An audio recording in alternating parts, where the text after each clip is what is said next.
Matokeo ni kama alivyosema afisa elimu, mwaka jana nitaka kwenda Kiwalani. Nadhani afisa elimu hapa hajazungumza tu vizuri kwamba nilishindwa kwenda wakati fulani, pia tunalogwa sana. Sijajua sasa mlogaji ni mkuu wa shule. Mkuu wa shule Kiwalani yuko wapi? Mkuu wa shule Kiwalani yupo? Sasa inawezekana ni wazazi, yule pale. Naye anaonekana ni mzito, yeye mwenyewe ni mrefu pale na nini. Na ni kweli sikwenda kwenye hiyo shule. Lakini ukweli mwaka jana afisa elimu mwalimu mkuu nafikiri kulikuwa kuna zilo ngapi pale Kiwalani? Kulikuwa kuna zilo ngapi? 136. Kulikuwa kuna zilo, na kati ya wanafunzi wangapi? 402. Okay. Kwa hiyo zilo zilikuwa 136. Kwa Kaltwala unaweza kaona hizo zilikuwa ni division 0. Sasa nilimwambia afisa elimu kwamba ndio maana mimi nilileta mfumo mwingine wa kwamba ni vizuri hawa wanaofeli kuangalia upya kwamba na wao tuwafanyane, kwa sababu kama nilivyosema, kufeli kwa wanafunzi katika shule ile kuna sababu ambazo moja inawezekana ni personal, institution, taasisi yake, lakini tatu inawezekana ni yake anakusanya vitu vingi. Inawezekana pia mambo ya familia na mambo mengine sana. Lakini kujiuliza swali, kama huku form 1 mpaka darasa la 7 alifaulu akaruka akaenda form 1, nini in between kimekuja kutokea mtoto katika kiwango cha 0? Kwa sababu kufaulu kwa kufeli na kufaulu kwa kufaulu kote ni kufaulu. Na huyu anakuwa amefaulu kwa kufeli. Nataka niwathibitishie, mtoto kupata division 0 aliyekaa miaka 4 shule, hiki ni kipaji kama vipaji vingine.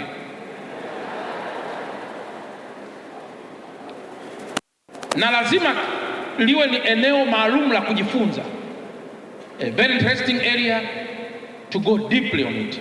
Utujifunze, tujue, yani kwamba hakujua chochote au jambo ni nini.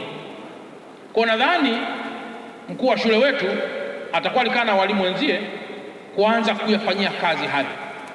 Sasa Kaltwala, jambo ambalo mimi niliagiza kwamba tuchukue wanafunzi wa mkoa wa Dar es Salaam 5 to 3 years back cumulatively, tuone hao waliopata division 0 katika mkoa wetu, how many are they in 3 to 5 or to 4 years. Halafu tuje tuconnect sasa na masuala mengineyo yanayohusiana na saikolojia na mengineyo, tuwaone watoto wako wapi. La kwanza. Ndio la pili, tukasema hawa kwa wewe salamu, niliwahi kuambia mwenzi wangu hawa, tunaweza tukaamua tukaanzisha shule ya waliofeli. Mimi nikieleza haya wengine wananiona tena kama nimefeli. Tumesema hivi, policy tulionayo sasa sio ya kuwakataa wanafunzi wanapokuwa wamechaguliwa kwenye shule. Regardless of the number, ya kuwa ni 1000 au ni 2000 au ni 6000, lazima waje kwenye ile shule wanafunzi 6000, right? Wakifika wale wanafunzi 6000, unakutana na udhibiti wa kipolisi tena, kwamba sisi kama serikali tumekuletea wewe mwalimu mwenye wanafunzi 6000, tumekuletea walimu 50. Hiyo nayo ni policy unakuja hapa. Maanake ni kwamba wewe mkuu wa shule hauna sheria inayoweza kusaidia kuajiri walimu. Wewe kama wewe lazima uchukue wale walimu wa serikali waje kuajiriwa. Sasa utakapokuwa umeajiriwa, unachukua walimu wanafunzi 6000 unawagawa na walimu 50 ili kupata uwiano wa kwamba mwalimu mmoja anafundisha watoto wangapi. Ukishalielewa hilo sasa, katika mazingira hayo na hiyo fact, unakuja ku establish fact ama hypothesis ambayo baadaye utakuja kuitest whether inakuja kwa kweli ama sio kweli. Unakuja kusema sasa kwamba kumbe mwanafunzi huyu alitoka vizuri huku form 1 huku darasa la kwanza akafaulu, kwa sababu inawezekana kulikuwa kuna walimu 400 kulikuwa kuna wanafunzi 400 na walimu 100. Kwa mantiki hiyo, uwiano wa mwanafunzi na walimu kwa shule za msingi ilikuwa proper. The moment amekuja sekondari, katika kipindi cha balehe ya watoto wetu kuanza kuwa wasumbufu ile miaka anapokuwa form 1 form 2, kiwango cha wanafunzi hao very likely kwamba mwalimu mmoja kuwa na wanafunzi karibu 400 au 300 au 200 ameshindwa kumanage behavior na mwisho wa siku performance kafeli. Sasa tunasema tunafungua tena shule yetu nyingine ambayo mtajua itasajiliwa kwa mfumo upi. Inaweza kusema mfumo ule education kwa sheria zile za nyuma za miaka 1972. Mkasema sasa kwamba wale wote wanaotaka kurudia tena kusoma tunawasajili kama private candidate, tunawasajili kama form 3 au kama form 4.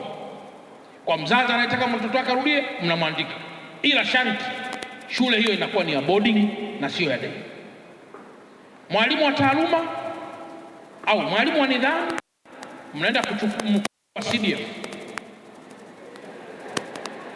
Mkuu wa majeshi anatusaidia wanajeshi waliosoma ualimu watusaidie kuwa walimu wa nidhamu kwenye shule hii.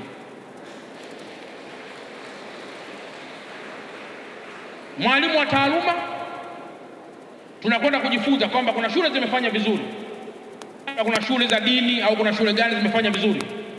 Tunakwenda tunapeleka maombi yetu, tunaomba wale walimu wa kwenye shule hizo sasa wengine waje wawe walimu wa taaluma kwenye shule hiyo. Walimu wengine wote waliobaki wa masomo, kushoto tunajenga msikiti, kulia tunajenga kanisa. Saa 11 kamili msikitini, saa 11 kamili alfajiri wanakwenda kanisani. Ratiba zinakuwa zimenyoka namna hii. Ninakuthibitishia hawa waliopata division 0 watakapofanya tena mtihani litakuwa ni kundi watakaopata division 1, division 2 mpaka division 3, na ndipo watakapokuja kujua kwamba kumbe behavior, institutions, mazingira yalikuwa ni sehemu yaliyo influence performance ya huyu mwanafunzi kuwa chini. If that is the case, ndio maana hapa katika utawala mkoa waulize walimu hapa wote walioko hapa. Hawa leo ni walimu wakuu, ni wakuu wa shule, wapo maafisa elimu kata, wako wadhibiti, wapo. Ninawafika kwenye kundi hili wako walimu wenye cheti cha form 4 zaidi ya 100. Uongo kweli? Umeona katawala, wapo walimu wenye cheti cha form 4 zaidi ya, yani ukimwambia akuletee vyeti hapa, unaweza kumkuta anapanga vile vyeti, anakabidhi vyote kwa pamoja mpaka unamuuliza anataka kimoja tu cha form 4. Lakini alama D imepatikana mwaka 92, alama C imepatikana mwaka 81, alama B imekuja kupatikana mwaka 2004 juzi. Lakini uzuri wa baraza wanasema sasa una qualify kufanya mtihani wa kidato cha 6, una credit. Sasa kama mfumo huo uko kweli na hawa walimu wanaweza kuwa ni sehemu, why not watoto hawa wasiwe sehemu ya kuwaendeleza pale wanapokuwa wamefanya vibaya? Na ndio maana kabla mkoa, Mheshimiwa Rais alipoingia madarakani, Dr. Samia Suluhu Hassan, mnakumbuka alisema anajenga shule maalum kwa hasa wale mabinti ambao walipata ujauzito walipokuwa shule, angalau kupata na second chance. Wote wanaongea sana. Uongo kweli jamani? Sasa mimi nataka niwaambieni ukweli. Wewe dada, wewe mama, wewe baba uliyeolewa, mume mke anaweza kukufrustrate wewe, kukuingiza kwenye msongo mkubwa sana wa mawazo. lakini sio sawa msongo wake na mtoto akikuingiza kwenye mawazo. Mtoto uliyemzaa unayemtegemea awe mahali fulani amedaka mimba hapo, huku nje wanaweza akasema achana naye, dunia itamfunza, lakini huku ndani kwenye moyo wako unasema anyway, ni mwanangu, ngoja nimpe tena chance ili aweze kustruggle. Akiferi hapa akaferi hapo, basi mimi sina lawama. Kwa alichokifanya Mheshimiwa Rais, alifanya jambo ambalo lipo kabisa kabisa katika saikolojia na mambo mengineyo.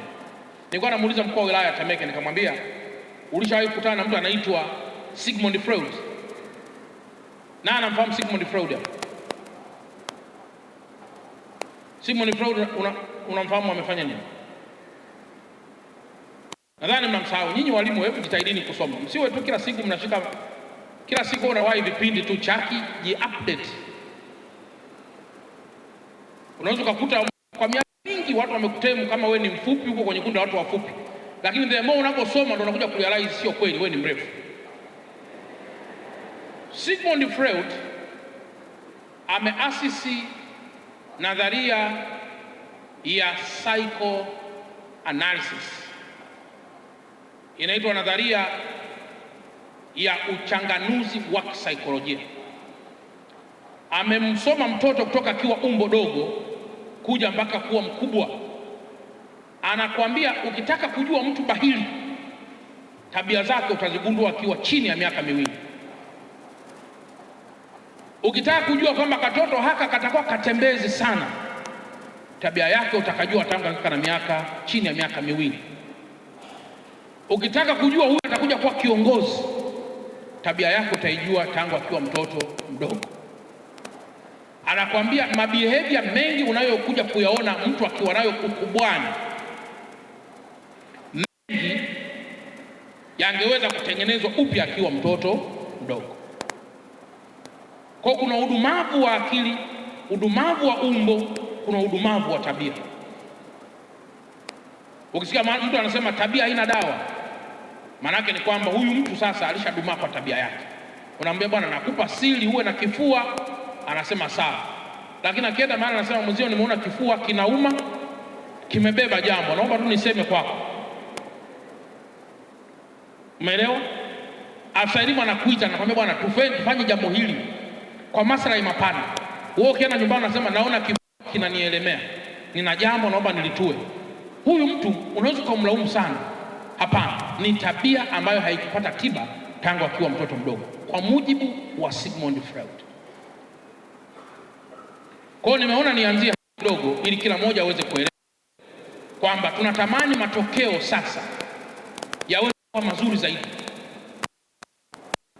Hatusemi kila mmoja faulu, kwa sababu pia katika kweli kila mmoja faulu kabisa, nayo hayo, huo nao sio mtihani, lakini tunahitaji matokeo mazuri, kwa sababu mwaka huu peke yake kwa Dar es Salaam ada inayolipwa na posho za walimu ni bilioni 1 na milioni 900 kila mwezi. Tunaipokea. Nataka kusema hii ni nini? Mbona pesa ndogo sana hii? Unajua nyinyi walimu huwa mkikaa mnaweza mkasema sisi kuna siku moja tukaa wakuu wa mikoa tukasema jamani, tukamwambie Mheshimiwa Rais atuongezee mshahara. Pia tukikaa mshahara kila tarehe 6 umekata, tukakubaliana. Sasa tumeitwa sana Mheshimiwa Rais, mkuu wa mkoa, kila mmoja aliposimama akajibu ya kwake. Lile tulilosema tutamwambia Mheshimiwa Rais, hakuna aliyethubutu kulisema. Sio, mmeelewa mpaka hapo? Lakini tulipotoka huko kwenye kile kikao, tulipokuja kwenye haya maisha mengine, hatujawahi kufa. Maanake ni kwamba mishahara nayo tunayopokea ni matokeo ya saikolojia, ambayo na wenyewe huu mshahara katawala mkoa. Nataka nikueleze ukweli, mshahara usipoutriti vizuri ni sababu kubwa ya kudondosha matokeo ya wanafunzi. Mshahara usipoutriti vizuri ni matokeo makubwa ya kudondosha matokeo ya wanafunzi. Sasa kivipi? Ukiingia kwenye msongo wa mawazo kwa sababu ya fedha, hauwezi kuwa mwalimu bora. Kila ukiingia pale, kama ni mwalimu wa civics, mwalimu wa uraia, mwalimu wa maarifa ya jamii, wewe kazi yako ya kwanza itakuwa unajua serikali hii sio nzuri sana. Kwa nini sio nzuri sana? Kwa sababu mishahara yetu sio mikubwa. Na ndio maana mnakuta kila sherehe ya wafanyakazi, moja ya kitu ambacho wafanyakazi watu tunakuwa nacho kwa haraka ambacho kimetangulia, tunategemea tumsikize Mheshimiwa Rais aseme mishahara nimepandisha. Lakini siku moja niliwaambia watu, nadhani hapa Temeke, alikuwa mkuu wa wilaya huyu wa Temeke, nilisema mshahara unaoupata wewe sio wa mwanao, wa mmeo, wa mtoto, wala sio wa mtu mwingine yoyote, ni wa kwako wewe. Sasa kwa huruma ulionayo wewe ndio unaamua mtoto naye apate, mume naye apate, mke naye apate, mama mkwe naye apate, baba mkwe naye apate, nani yule kule naye apate. Sasa mwisho unakutana na watu wawili waliochacha. Huyu anasema mimi nimeishiwa kwa sababu hela yangu nimenywea. Huyu anasema yani mimi hela yangu nimeishiwa kwa sababu nasomesha watu wengi.